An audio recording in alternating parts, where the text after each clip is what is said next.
Have we been asking the wrong question this entire time? Everyone wants to know where the faraway trees lead. But what if that's not their real purpose?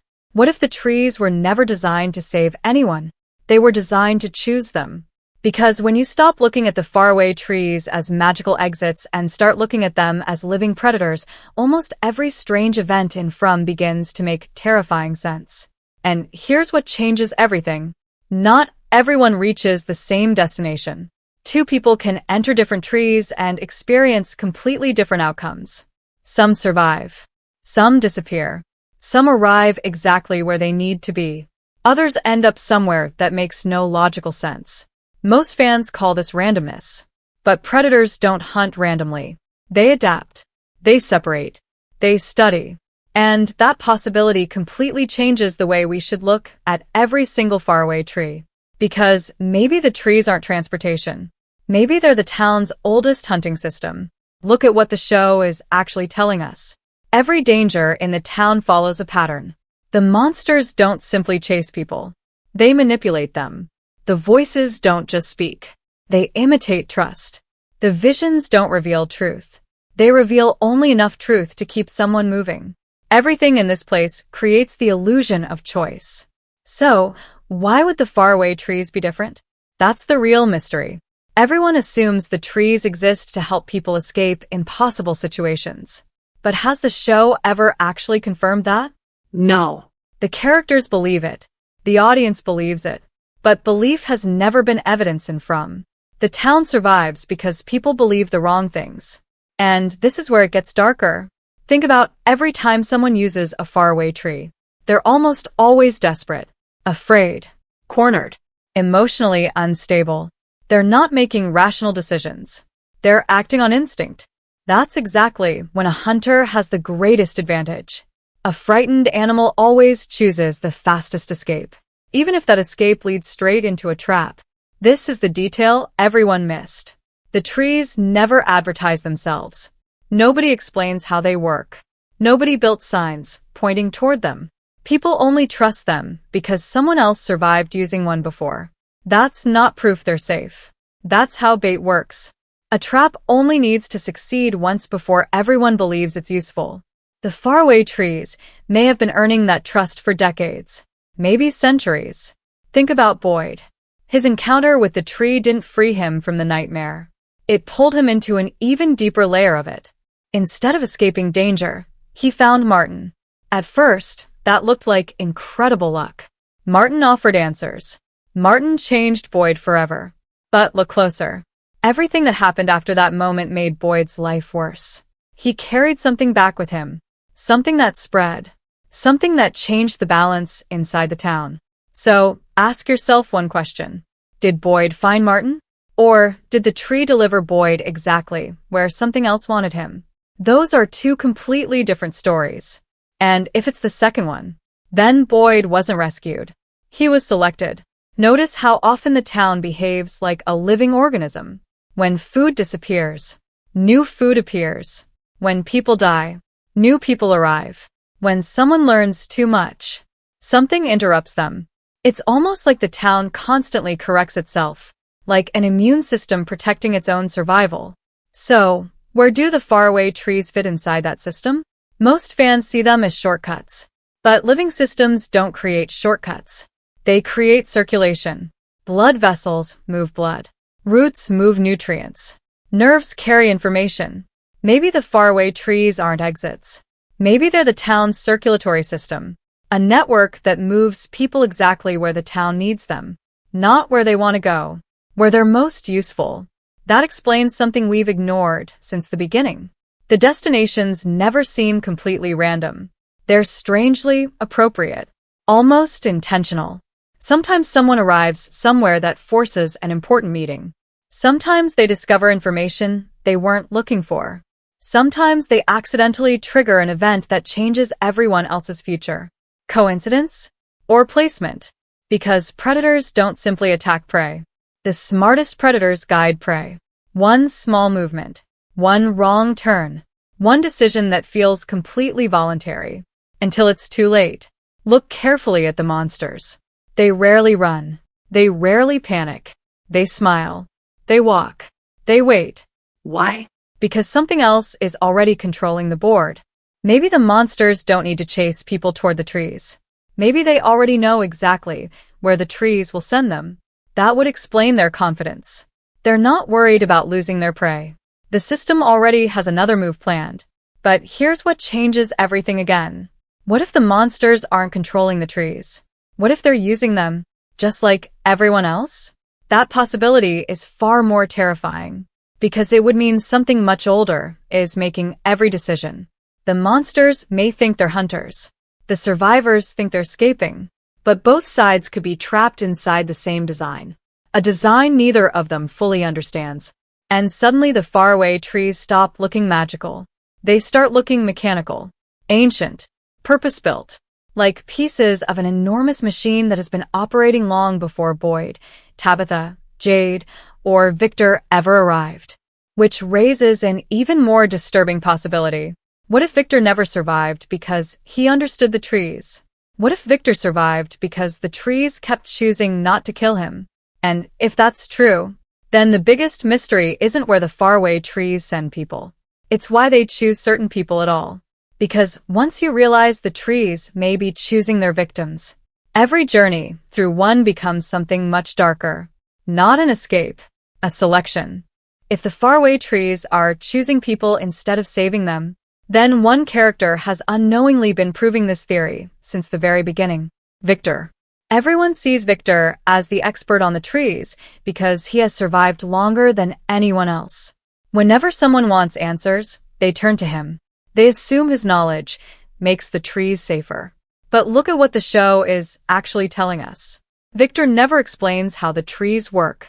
He only explains what happened before. Those are not the same thing. Knowing a pattern doesn't mean you control it. It simply means you've lived through it enough times to recognize pieces of it. And this is where it gets darker. Victor doesn't trust certainty. Almost every important warning he gives is hesitant. He says things change. He says places aren't always the same. He says memories disappear. It's almost as if the town itself refuses to stay still. So why do fans assume the faraway trees always behave according to fixed rules? The show never says they do. In fact, it quietly suggests the exact opposite. The trees behave differently depending on who walks into them. That's the detail everyone missed. Imagine two people standing in front of the exact same tree. If this were simply a magical portal, both should reach the same destination. Instead, the results are unpredictable. People call that randomness. But randomness is often just intelligence we don't understand. Think about a GPS. Two drivers can start from the same intersection and receive completely different routes because the system already knows their destination. The road didn't change. The instructions did. Now apply that idea to the faraway trees. Maybe the tree isn't responding to geography. Maybe it's responding to the person, their memories, their fears, their role in the town. If that's true, then every trip through a tree is a calculation, not a coincidence. Look at Boyd again. After entering the tree, he doesn't simply land somewhere safe. He's placed exactly where Martin is waiting. Out of every possible location, out of every possible outcome, he reaches the one person carrying something capable of changing the entire story. Ask yourself, honestly, what are the odds? The answer is almost zero. Unless that meeting was never accidental. But here's what changes everything. Martin never acts surprised. Think about that. He's exhausted. He's trapped. He's clearly been there for an incredibly long time. Yet when Boyd arrives, Martin behaves almost like someone who expected another visitor eventually. Why? How could he possibly know someone would appear? Unless whatever trapped Martin also controls how people reach him. That transforms the entire scene. Instead of Boyd discovering Martin, the tree delivers Boyd to him. The difference is enormous. One is luck. The other is intention. Now, let's move to Tabitha. Her experience with the trees creates even more questions. She reaches places no one expected. She discovers information connected to the outside world. She becomes part of events that reshape everyone's understanding of the town. Again, people call it fate. But what if fate is simply another word for manipulation? Notice how every important discovery in From arrives through movement. Someone follows a voice. Someone opens a door. Someone enters a tunnel. Someone walks through a tree. Information is never handed over freely. The town forces people to travel toward it, almost as though learning itself is another trap. Because every answer creates two new questions. Every discovery pushes someone deeper into the mystery instead of closer to escaping it. That doesn't sound like a rescue system. It sounds like bait. Look at Jade. His entire journey revolves around chasing symbols, visions, and impossible connections. Every clue seems meaningful. Every clue feels close to solving the puzzle. Yet somehow, the more he learns, the less he actually understands. Doesn't that sound familiar? The faraway trees work the same way. They promise movement, but they never promise freedom. Movement and escape are not the same thing. And this is where the theory becomes even more disturbing. What if the trees don't move bodies? What if they move stories? Think about every major turning point. Someone enters a tree. A chain reaction begins.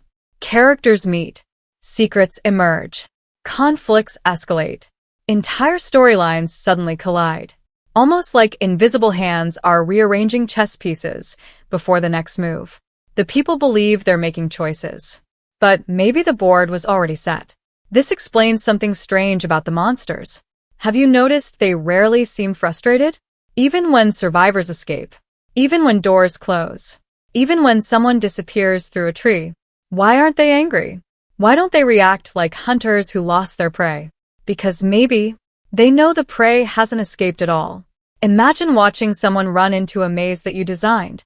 Would you chase them? Or would you calmly walk to the exit where you already know they'll appear?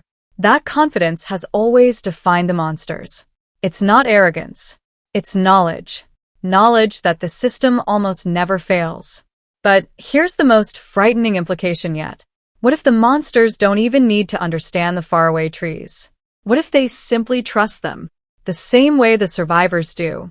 That would mean everyone in the town, human and monster alike, is relying on something older than themselves. Something that existed before either side arrived. Something that quietly decides where every important person goes. Not because it's helping, because it's organizing. And once you see the trees this way, Victor's behavior starts looking completely different. He doesn't seem fascinated by them. He seems cautious, respectful, almost afraid. Not of where they'll send someone, but of why they choose to send them there. Maybe Victor learned long ago that asking the wrong question is dangerous. Everyone asks, where does this tree go? Victor seems more interested in a different question. Why does the tree want you? Because if the answer to that question is connected to the true intelligence behind the town, then every trip through a faraway tree isn't random. It's a test. A recruitment. Or something even worse. And if that's true, the trees haven't been helping the survivors survive. They've been deciding which survivors still have a role left to play. And the terrifying part is, the characters may not even realize they've already been chosen. If the faraway trees have been choosing people all along, then we've been misunderstanding the entire purpose of the town. Everyone believes the town is trying to keep people inside. But what if containment was never the objective? What if selection was? That changes everything. Because prisons are built to stop people from leaving. But laboratories, they move subjects from one experiment to another. And this is where it gets darker. Think about how often the town seems to react before the characters make a decision. Food appears when supplies are running out. New arrivals replace the people who die. Visions become stronger when someone gets close to the truth. The weather shifts at suspicious moments. The monsters change their behavior. Nothing feels random. It's almost as if the town is constantly adjusting itself to maintain a balance. Now, ask yourself one dangerous question. What mechanism allows the town to make those adjustments? The monsters don't control every part of the town. The boy in white doesn't seem to control it either. Neither does Victor. Neither does Boyd. So what does? Look at what the show is actually telling us. The only force capable of instantly changing a person's location is the Faraway Tree network. That makes the trees more than mysterious landmarks. They are infrastructure. The hidden system connecting every layer of this nightmare. Think of the roots beneath a forest. You can't see them, but they're constantly exchanging information beneath the ground. One tree detects danger. The entire forest responds. Scientists have discovered that real forests communicate through underground fungal networks, sometimes called the wood wide web. Trees can exchange nutrients and chemical signals through those connections. What if FROM takes that real-world idea and twists it into horror? Instead of sharing nutrients, these trees share people. Instead of moving water, they move stories. Instead of protecting life, they feed something beneath the town. That would explain why the trees never behave like ordinary portals. They're alive. Not alive in the human sense. Alive as part of one enormous intelligence. An intelligence no character has ever truly confronted. And suddenly Victor's drawings become much more disturbing. Everyone assumes Victor draws pictures because he's trying to remember. But maybe he's doing something else. Maybe he's documenting changes. Imagine waking up every day inside a forest where the paths move, the exits disappear, and the trees begin making different choices. Wouldn't you draw everything before it changed again? Victor's pictures may not simply be memories. They may be evidence. Evidence that the town keeps rewriting itself. Evidence that the faraway trees evolve. And here's the detail everyone missed. Victor almost never speaks about the trees with excitement. He speaks about them carefully, almost like someone discussing a wild animal. You don't negotiate with a predator. You learn its habits. You avoid provoking it. Maybe Victor survived because he stopped believing the trees were his friends. Now think about every character who actively searches for answers. Boyd, Tabitha, Jade. Each one follows clues. Each one pushes deeper into the mystery. And each one eventually reaches a point where the town responds. Not with answers. With movement. Boyd is sent to Martin. Tabitha reaches places that transform the entire mystery. Jade is overwhelmed by visions that seem designed to keep him chasing the next clue. The pattern repeats. Every searcher is relocated. Every truth seeker is redirected. Almost like the town refuses to let anyone investigate one place for too long. That doesn't sound like coincidence. It sounds like control. But here's what changes everything one last time. We've assumed the faraway trees choose destinations. What if they actually choose timelines? The show has repeatedly blurred the boundaries between memory, vision, prophecy, and reality. Characters experience events that don't fit a simple linear timeline. Victor remembers things others never saw. Tabitha encounters impossible connections. The boy in white appears exactly when history seems ready to repeat itself. What if the trees aren't simply transporting people across space? What if they're placing people exactly where the story needs them to be in time? That would explain why every journey through a tree creates consequences that echo far beyond the moment itself. The trees wouldn't be moving survivors. They'd be preserving the cycle, keeping every piece exactly where it belongs. And suddenly, the title Faraway Tree takes on a completely different meaning. Maybe faraway doesn't describe distance. Maybe it describes perspective. The trees don't send you far away from the town. They send you far away from the life you thought you were living. Every person who enters one comes back changed. Sometimes physically. Sometimes emotionally. Sometimes carrying knowledge. Sometimes carrying something much worse. No one returns untouched. Because that's what hunters do. They don't always kill their prey immediately. Sometimes they mark it. Sometimes they follow it. Sometimes they let it keep running because it's leading them somewhere even more valuable. So, what if every person who walks through a faraway tree leaves with an invisible mark? A purpose they don't understand. A destination they believe they chose. When in reality, the choice was made long before they ever stepped inside. And that leads to the most terrifying possibility of all. Maybe the trees aren't deciding who survives. Maybe they're deciding who becomes important enough to sacrifice later. Because every major character who has passed through the network has become central to the town's larger plan. Not freer, not safer, more necessary.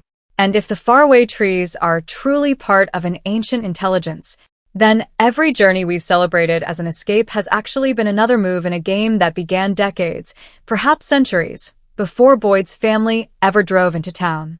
Which means the biggest mystery isn't where the next tree will take someone. It's who or what is waiting at the end of that journey. Because if Season 4 finally reveals that the faraway trees have never been escape routes, only hunting paths, then every time a character reaches for a tree in desperation, they won't be running away from the nightmare. They'll be walking exactly where the nightmare has been waiting for them all along. So before the next person steps inside a faraway tree, ask yourself this. What if the tree doesn't take you where you want to go? What if it takes you exactly where it wants you to be?